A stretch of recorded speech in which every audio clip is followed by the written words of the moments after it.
Assalamualaikum warahmatullahi wabarakatuh. Nama saya Febrian Milata Ibrahim Hanifa dengan NIM 121303049 dari kelas HTN 3A. Kini saya akan memenuhi ujian tengah semester mata kuliah Hukum Tata Negara dengan dosen pengampu Bapak Lutfi SYMH. Baik, dimulai saja dengan review materi dari pertemuan pertama, yaitu mengenai ekspektasi pribadi dalam melaksanakan perkuliahan Hukum Tata Negara. Ekspektasi saya sendiri yaitu dalam mengikuti perkuliahan ini diharapkan bisa mendapatkan ilmu yang bermanfaat serta barokahnya, yang dimana bisa berguna di kemudian hari, yaitu bisa bermanfaat untuk orang banyak. Baik, berikutnya pada pertemuan kedua membahas mengenai pengertian ruang lingkup dan konsep, yang dimana di situ jelaskan yaitu bagaimana mengenai hakikat ilmu. Hakikat ilmu sendiri itu lahir sudah ada sejak zaman Yunani, yaitu 600 sebelum Masehi, yang dimana dalam prakteknya banyak filsuf-filsuf yang dari Yunani itu yang mengupakan tentang hal tersebut, yang dimana mengupakan bahwa ilmu itu punya tingkatan yang lebih tinggi daripada pengetahuan, karena tidak semua pengetahuan itu sama dengan ilmu, akan tetapi semua ilmu itu sama dengan pengetahuan, karena ilmu itu didapat melalui 3 indikator, yaitu ontologis, epistemologis, dan juga aksiologis, yaitu sebagai ontologis itu hakikat sumbernya, epistemologisnya bagaimana caranya, metodenya, dan aksiologis itu bagaimana cara memanfaatkannya. Kalau pengetahuan sendiri itu didapat melalui panca indera. Nah itu. Baik, berikutnya ada mengenai istilah hukum tata negara sendiri, yaitu constitutional law dalam bahasa Inggris, dan juga dalam bahasa Prancis itu droit constitutionnel. Beberapa ahli juga ada berpendapat, salah satunya yaitu dari Scotland, yaitu mengatur organisasi daripada negara itu sendiri. Berikutnya adalah mengenai ruang lingkup hukum tata negara, yaitu ada organisasi negara, struktur pejabat negara, dan juga pembagian kekuasaan dan hubungannya. HTN juga mempunyai hubungan ilmu lain, salah satunya ilmu hukum, ilmu politik, sosial, ekonomi. Sumber hukum tata negara sendiri yaitu hukum internasional yang diratifikasi menjadi hukum nasional, langsung PRUU, perundang-undangan tertulis, yaitu berupa PP, peraturan pemerintah, undang-undang, dan sebagainya. Berikutnya ada nilai-nilai konstitusi yang tak tertulis, juga jurisprudensi dari peradilan, yaitu putusan dari hakim-hakim terdahulu ya. Berikutnya baik itu. Berikutnya ada pertemuan ketiga yang membahas mengenai asas-asas hukum tata negara. Asas itu merupakan fondasi, karakter fundamental, prinsip, asas hukum negara, yang mana akan menjadi objeknya itu bentuk negara hukum. Salah satunya secara formal bentuk negara hukum terbagi menjadi 3, yaitu individualisme, negara, juga monopoli. Secara material bentuk negara hukum terbagi menjadi 3, yaitu kolektif, dominasi, welfare state.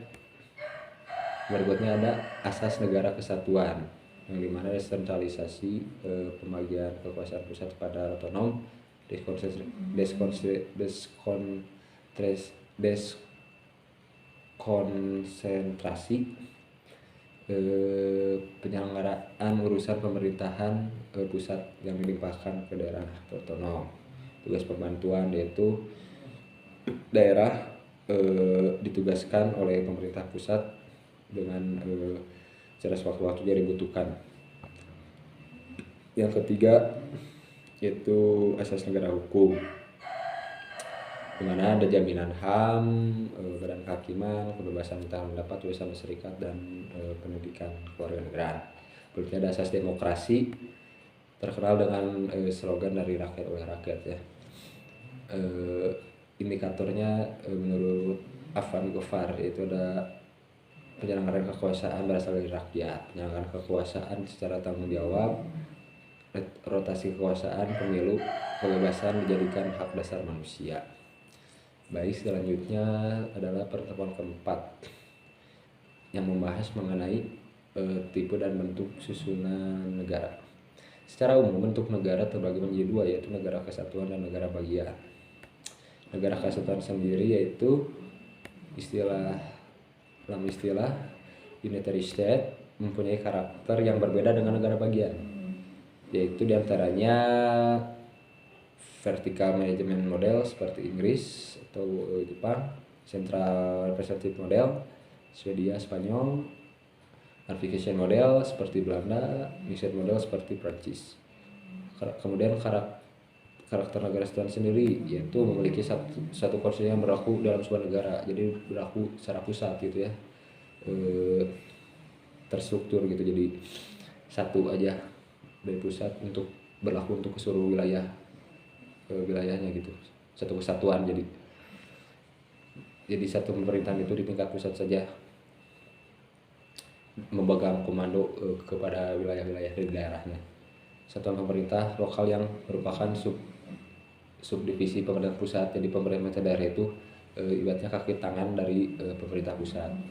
Kalau berikutnya ada mengenai negara bagian atau dengan kata lain federal state. Negara bagian sendiri yaitu jadi kehendak politiknya itu membentuk satu federasi. Jadi yaitu kebalikannya dari negara kesatuan. Jika negara kesatuan itu ya dominan dari pemerintah pusat satu gitu untuk keseluruhan. Kalau negara bagian sendiri itu ya mereka berfederasi gitu, jadi serikat lah kehendak-hendaknya gitu. Berikutnya karakter mengenai negara bagian atau federal state, itu wilayah negara terbagi atas negara lain atau yang biasa dikenal dengan negara bagian seperti di Amerika Serikat contohnya.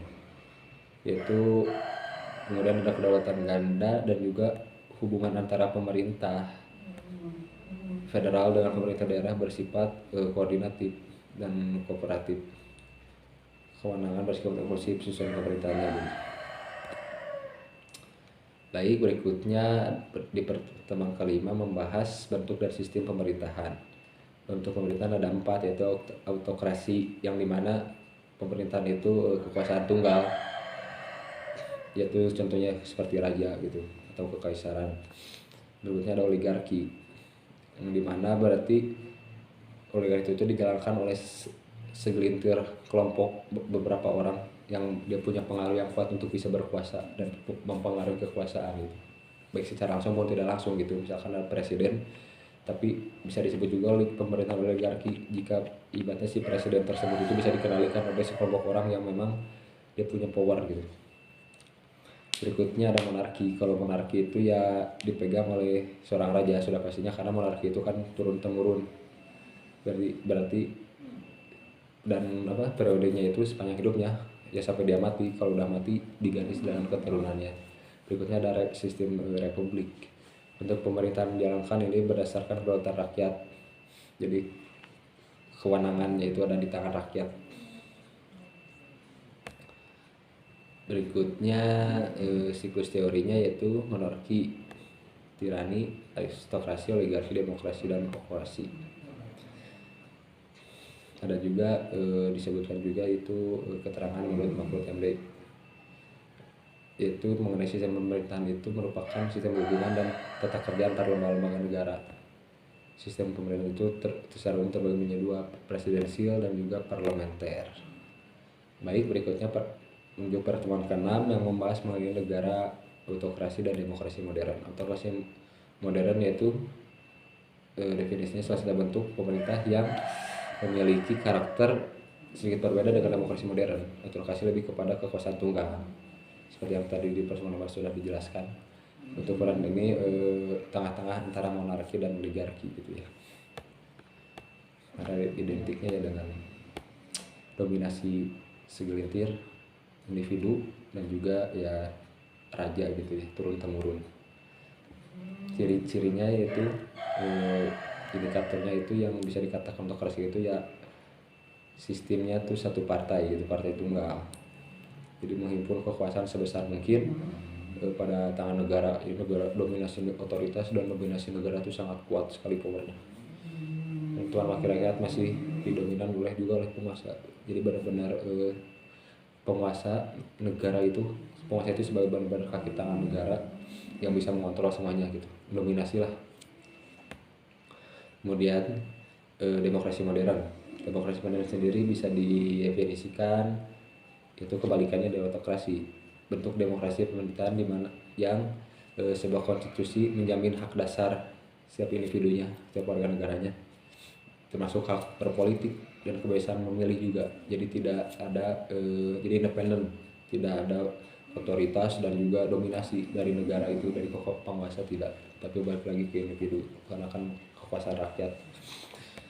Dan ciri-cirinya itu, indikatornya yaitu kebaikannya dari tadi, yaitu kalau demokrasi modern itu sistem multipartai, penyelenggaraannya ya oleh kekuasaan rakyat, di tangan rakyat memiliki kendali penuh gitu, kontrol penuh itu ada di tangan rakyat itu, penentuannya termasuk wakil ya seperti pemilu gitu. Dan yang mendominasinya itu dari undang-undang kan hasil kesepakatan juga gitu, jadi bukan dalam satu pihak.